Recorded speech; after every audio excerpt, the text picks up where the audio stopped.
Assalamualaikum warahmatullahi wabarakatuh. Jumpa lagi kita dalam channel The Teacher untuk MT15 kali ini. So hari ini just nak share sikit tentang tutorial macam mana kita nak setting meter dengan display yang ada pada motor MT15 ni. Saya rasa ramai juga dah yang share tentang perkara ni. Tapi ada yang bertanya pada saya, so saya fulfillkan lah harapan dan kehendak yang bertanya tu. Okay, motor baru je lepas ambil daripada bike wash, tapi kurang berpuas hati sikit lah, macam tak berapa nak bersih sangat. Tapi kita bukan nak cerita tentang tu, kita nak cerita tentang macam mana kita nak setting meter kita ni, okay, yang ada pada MT15. So perkara asas sebelum kita setting meter kita ni, okay, pastikan kunci kita off lah. So bila kunci kita off, kita tekan button select ni, sebab ada button select dan button reset. So kita tekan lama-lama button select tu dan kita on kita punya kunci serentak. Okey.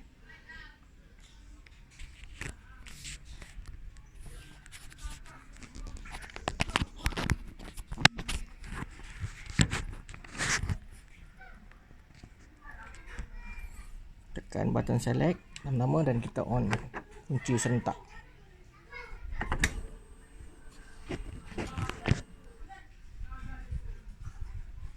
So dia akan ada keluar kat situ.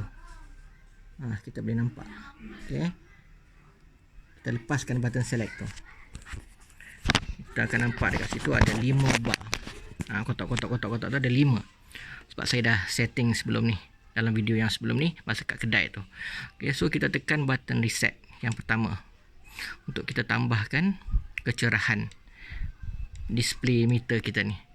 So makin lama makin cerah lah, maksudnya 1 faded, 2 makin terang, 3 lagi terang, 4, 5 dan 6 maksimum. Okey.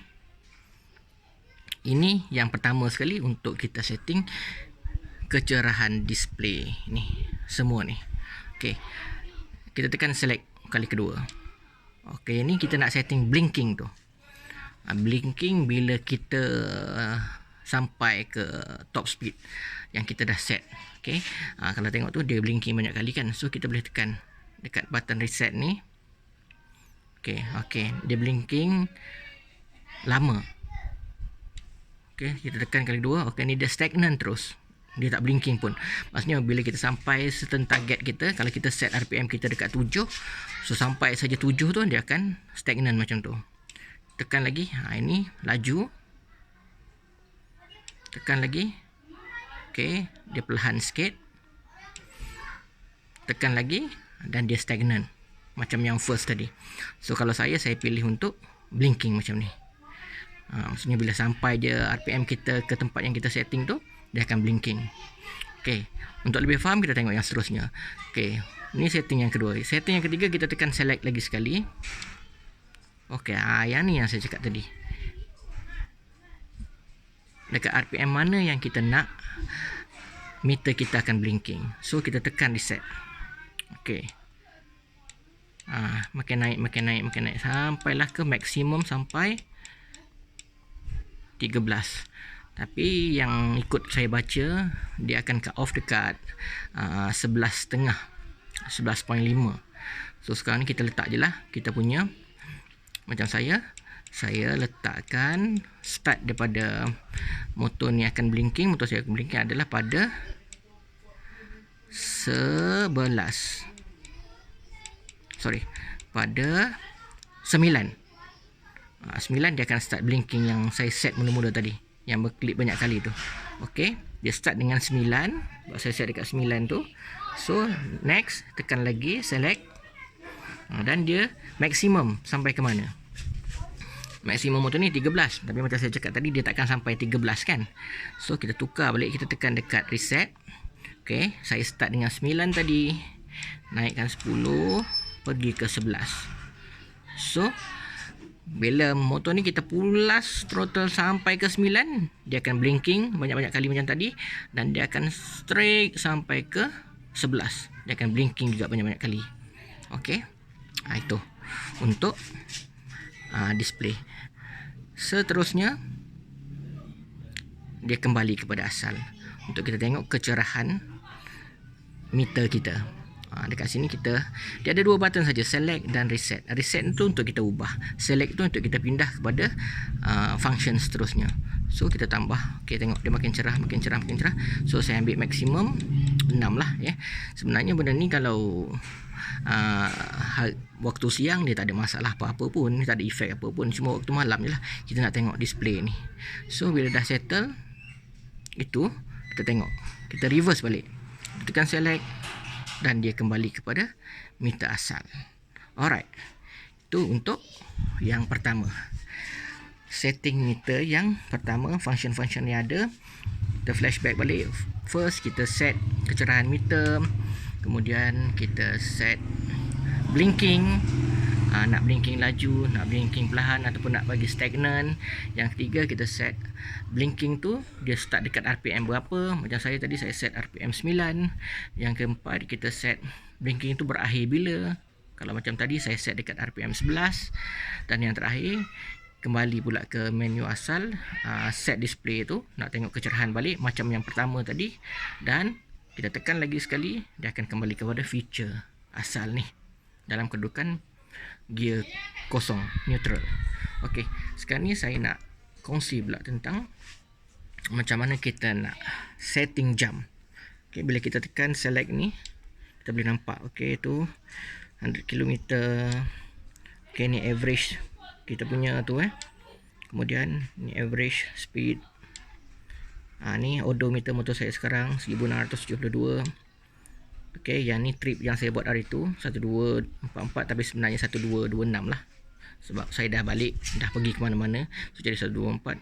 Ni yang trip tu. Okey, kemudian jam. Jam ni agak confuse sikit kalau kita tak tahu. So untuk setting jam ni dia sama juga macam kita nak setting display tadi, cumanya yang membezakan dia ialah kita kena tekan kedua-dua button ni serentak. Select dan reset ini serentak. Dan make sure kalau kita nak setting jam, sebelum kita matikan enjin, sebelum kita matikan switch, motor kita dalam keadaan memaparkan jam. Macam sekarang jam saya salah kan, pukul 41 minit. Okey, kita letakkan motor kita dalam keadaan ni, tekan select, cari jam. Bila jumpa jam, okey, kita tutup motor kita. Okey, kita tutup. Jadi sebelum kita onkan motor kita, buat macam tadi juga.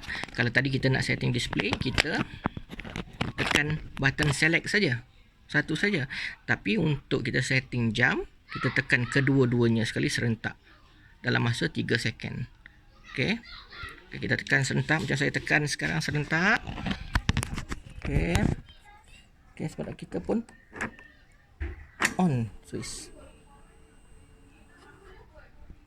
So display dia akan macam tu. Kita dah nampak jam kita sudah berkelip.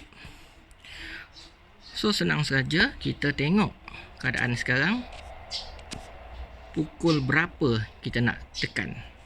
Okey, pergi ke button reset, ubah 5, 6. Macam sekarang dah pukul berapa?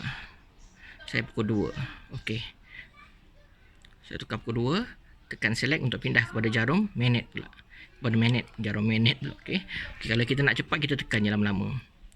Okey, 2.5 contohnya sekarang 2.5. So pergilah ke 2.5. Okey, so dah dapat jam 2.5, tekan select lagi sekali, dah berjaya. Senang kan? Tak susah pun. Ingat, beza antara setting display ni dengan setting jam hanya satu saja. Kalau kita nak setting display ni semua sekali, kita kena tekan satu saja button select. Dalam kedudukan motor kita, kita off kan. Kalau kita nak setting jam, kita tekan kedua-dua button select dan reset ni serentak, baru kita on balik. Okey, Tak susah pun, boleh buat sendiri je. Saya rasa ramai yang dekat luar tu dah tahu. Dan selain tu juga ada yang tanya saya dekat bawah seat boleh letak helmet ke. Saya dah buka dah bawah seat ni. Saya tengok keadaan macam tak ada pun tempat kita nak sangkut helmet, nak sangkut hook tu, nak tempat hook nak sangkut helmet tu. So saya assume yang MT-15 ni memang tidak dibina untuk kita sangkut kita punya helmet lah. Cuma kalau kita nak sangkut juga dalam keadaan kita malas nak bibit, nak jinjit kita punya helmet tu, saya rasa kita boleh gunakan apa yang ada dekat sini. Macam besi ni kan, dia ada lubang kat tepi ni, lubang.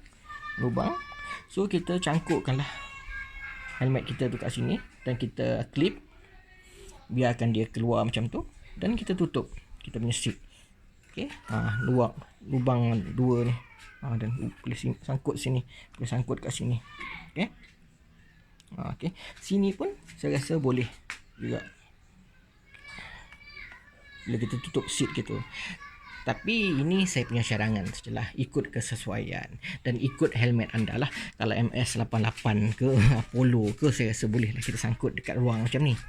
Tapi kalau helmet yang mahal-mahal tu tak sesuai lah kot kita nak masuk ni, sebab dia ada buckle tu kan, yang tebal tu, takut tak muat. Kalau MS88 tu dia tali dengan cangkuk besi dua tu saja. So saya rasa setakat ini saja perkongsian saya untuk cara kita setting display Moto MT ni dengan setting jam. Saya harap berguna untuk semua penonton-penonton, viewers yang ada kat luar sana. Dan kita jumpa lagi dalam next video saya tentang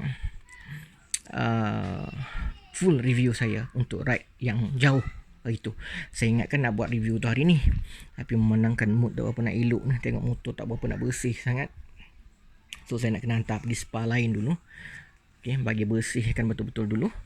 So saya akan buat full review dalam masa sehari dua lagi lah. Pada yang menonton, terima kasih kerana support. Pada yang komen, saya hargai komen-komen anda. Pada yang dah like, terima kasih juga banyak-banyak. Dan sangat-sangat ucapan terima kasih saya ucapkan kepada yang dah subscribe. Terima kasih kerana support saya. Maaflah sebab saya ni hanya buat video amatur saja. Nantilah kalau ada modal lebih sikit, kita cari phone ke kamera-kamera yang lebih baik sikit untuk kita share view yang lebih jelas, lebih menarik. Kukut boleh edit gunakan master ke apa ke lepas ni. Okey, terima kasih semua. Jumpa lagi. Bye. Assalamualaikum. Jemput like, share dan subscribe channel saya. Sekali lagi, Assalamualaikum. Terima kasih banyak-banyak.